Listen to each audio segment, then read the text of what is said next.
So, Rob, thanks for being here. So, your thoughts on where we are now and where it's likely to go? Thanks for having me, Megan.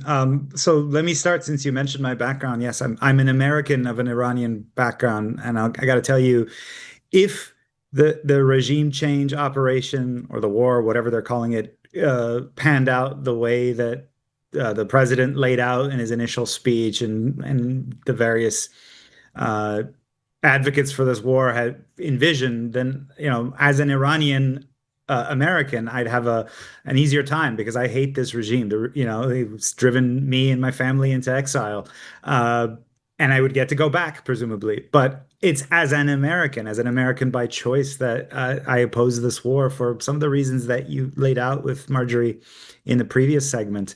The bottom line is, I thought that after 2 decades of failed regime change wars, the United States was going to focus, especially under Trump and under this kind of populist conservatism, on domestic reconsolidation, building up at home, restoring our hollowed out industrial capacity, rethinking how we do immigration, and admitting far fewer people. And that takes real work, not just some of these ICE raids, but that takes legislation that the president hasn't done.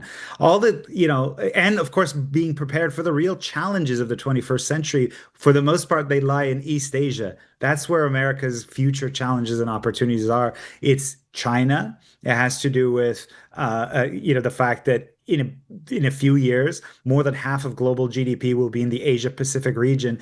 And forget the region that I left behind. It's the mess of a region that I left behind. Why go back in, especially on these premises of we're going to give Iranians freedom? How are they, as you said, as Marjorie said, as others have said, how are we going to achieve that? What's the metric? How is that going to be possible without boots on the ground? And then today I hear both the Hmm. president and Secretary Hegseth, whom I admire on other fronts. I gotta say, I mean, I've interviewed Pete and respect him. I actually think people underestimate him, but talking about, if necessary, we'll have boots on the ground. I mean, it's like taking an unpleasant time capsule back to 2003. Even the same language. I mean, I heard someone on Fox News, one of these Republican lawmakers, highly intelligent Republican lawmaker, said, it'll be up to the Iraqi people, excuse me, the Iranian people, to determine their destiny. It's Oh, like, oh my God.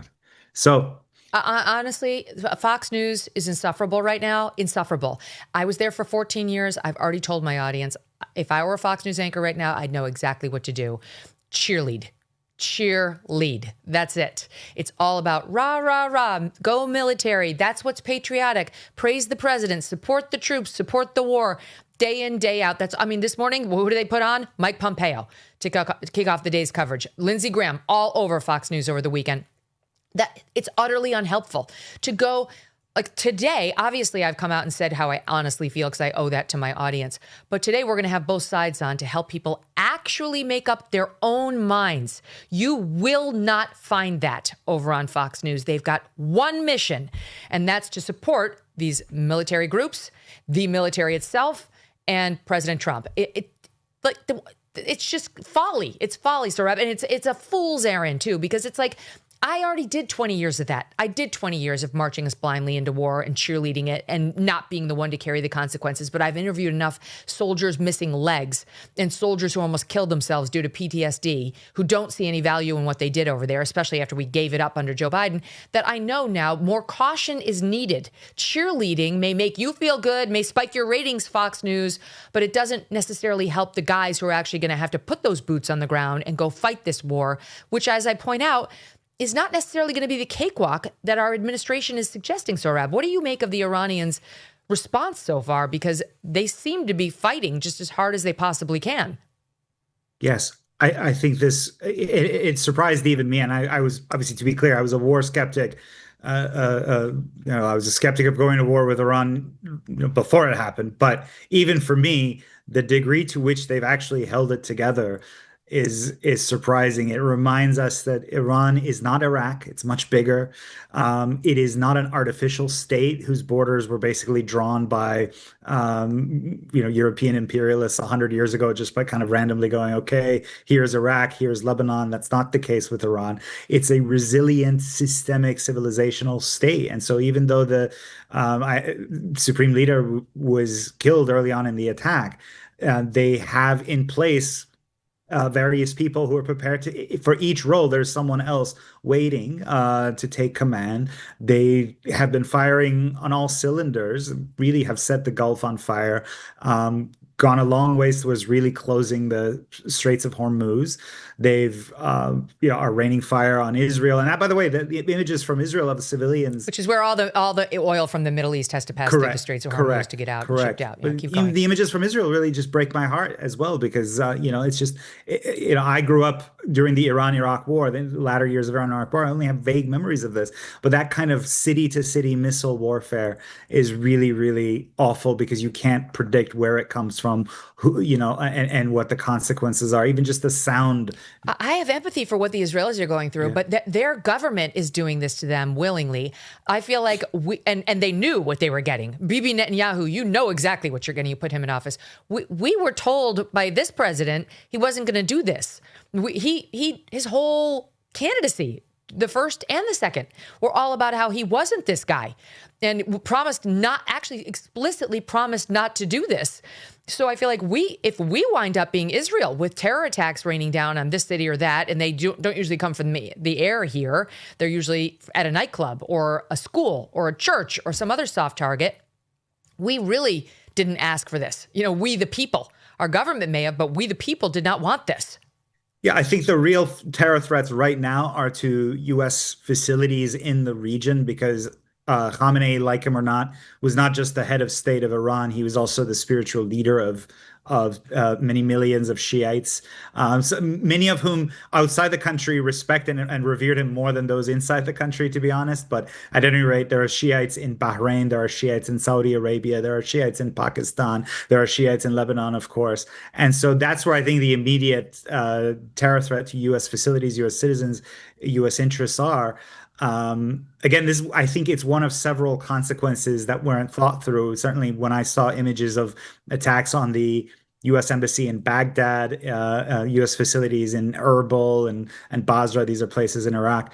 That's one of the areas where I just thought, like, did they think this through? That there's, Bahrain, for example, a U.S. ally, is actually a minority state. It's only 20% Sunni, and they rule over 80% Shiites. So if the Shiites there get angry, is Bahrain stable? Probably. I mean, it'll take a great deal of repression, but just, it's one of those Pandora's boxes that I don't think should have been opened willy-nilly. And I think they did it based on vibes and the kind of false assurances of men like Bibi and men like Lindsey Graham here in the United States. Not so much anyone even in the cabinet, I think. I think it's really the outside figures.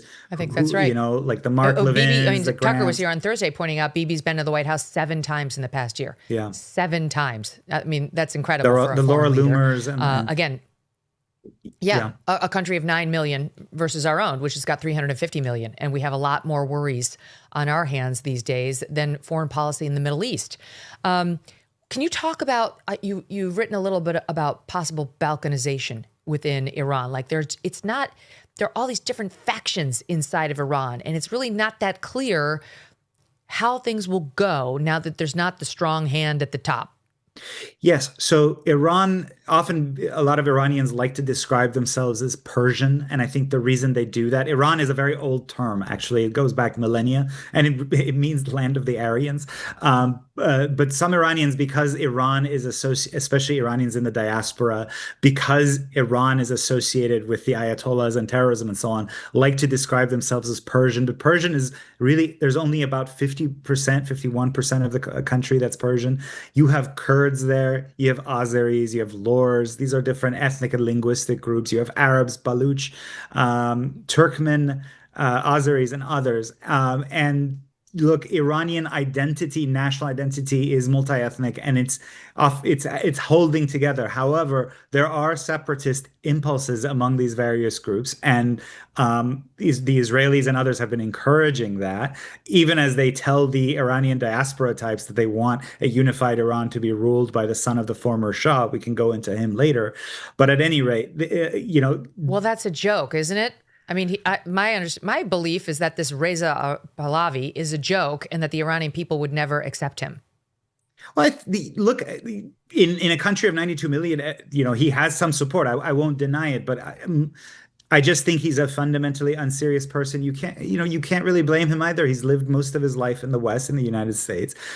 He has in the past said it. He's like, I'm not sure if I want to move back to Iran. He's kind of a reluctant Shah. His daughter, for example, his children reportedly haven't been taught Persian. So imagine wanting to be a king of a country where your own children haven't learned the language. So there are downsides to them. By the way, it's not like I want necessarily liberal democracy in Iran. Yes, Iran has a monarchic tradition stretching back millennia, but how are you going to implement it or bring it back off the back of airstrikes that are right now devastating the country?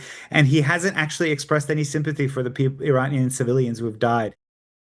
Think about this. In 2006, $20,000 equaled roughly 33 ounces of gold at spot price. Okay, $20,000 got you 33 ounces. At today's prices, those 33 ounces would be worth about $165,000. That would have been a very good investment.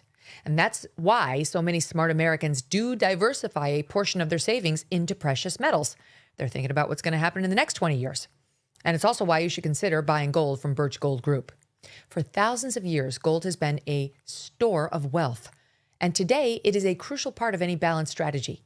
Even better, Birch Gold can help you convert an existing IRA or 401k into a tax-sheltered retirement account in gold.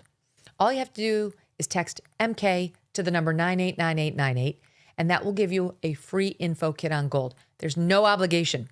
It's just useful information from which you can make a decision. With an A+ rating, with the Better Business Bureau and tens of thousands of happy customers, let Birch Gold help you diversify with gold.